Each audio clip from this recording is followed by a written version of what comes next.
Greetings from St John's.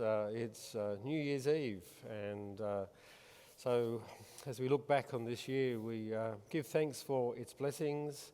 We commend to God the difficulties that we've experienced, and we also ask for the wisdom to learn from the experience of the year as the new year opens before us. The observance of New Year reminds us of the importance of marking time and seasons, and I know for many people the idea of being able to put 1 year behind them so that a new year can be seen as a time of opportunity, or at least as the dawning of the new year as a symbol of hope, is really important. It reminds us of why the Christian community keeps a church year, so that we can honour the rhythm of life and see how the rhythm of the faith speaks to the rhythm of life. This Sunday we will be observing the Feast of the Epiphany.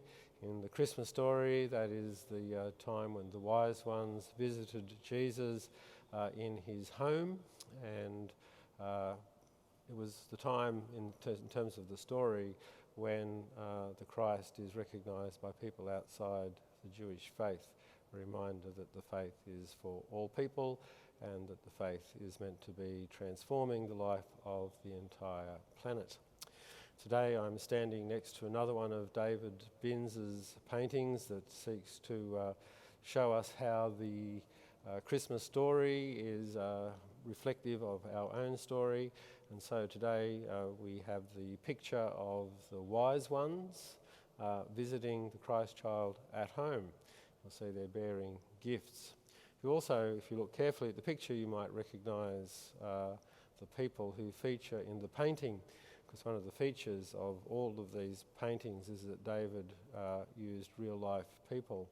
It's a way to remind us that the story is ours, not just the story of Jesus. And one of the ways in which we live into that is to continually look for how the story mirrors our life. One of the ways we honour that theme here at St John's is to use processes that enable people to see how the faith and their life intersect, and how their life speaks to their faith and their faith speaks to their life. Throughout Advent we've had the African Bible study, it is known, which went under the title of Engaging the Gospel for Advent.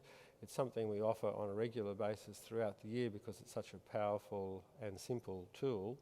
And we also offer programs throughout the year that enable people to engage intentionally in the process of looking at how the faith story speaks to their story. To that end, in the middle of January, on the 10th and the 17th, we'll be offering sessions on a Sunday afternoon. We're calling it The Journey, and it's really a way of looking at how there is a story, or that we as humans are storytelling creatures. There is a story which is largely captured in the Bible, but also in the tradition of the church and the faith experience of people of faith down the ages of many traditions.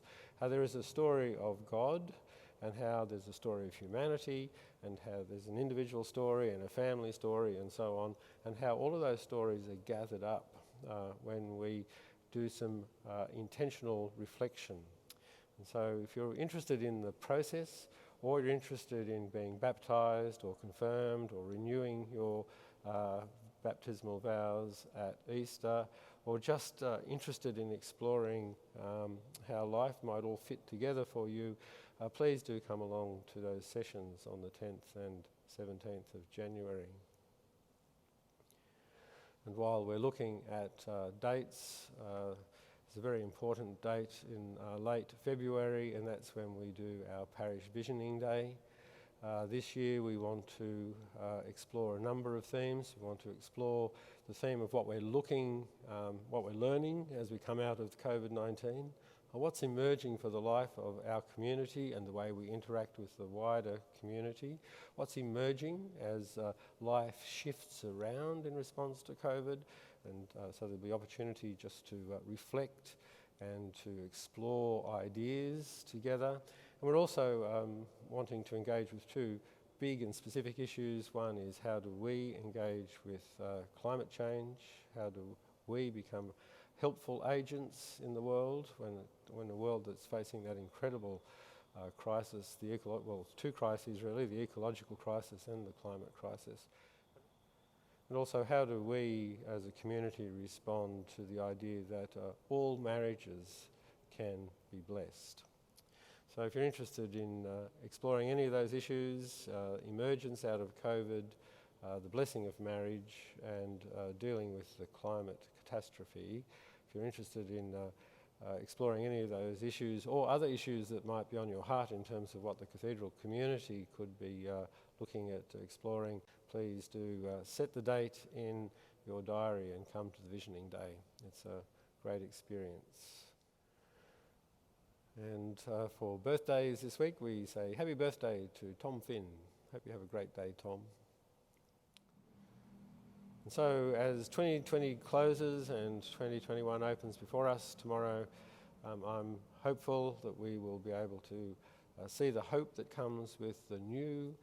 We will be able to take stock of the lessons that 2020 has given us, and that together as a community of faith we will be able to be agents of God's loving commonwealth on earth. Peace be with you.